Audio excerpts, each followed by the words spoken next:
Hello and welcome to Happy Handicrafts and our clay modeling series.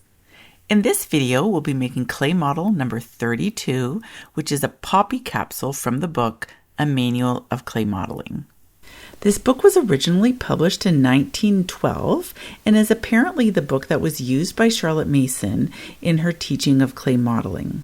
We are working through all 60 models from this book, so if you're a homeschooling family following the Charlotte Mason method and would like some minor guidance, come follow us, subscribe to our channel, and we'll do it all together.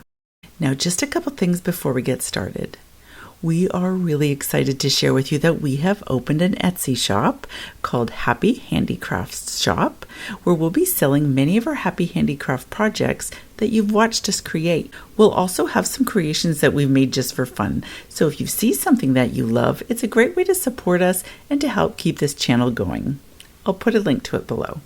Also, be sure to check the notes in the description for a list of materials needed for this project and for a download of the biggest list of homeschool handicrafts on the internet. Pause this video for a moment so you can get that, and then let's get started.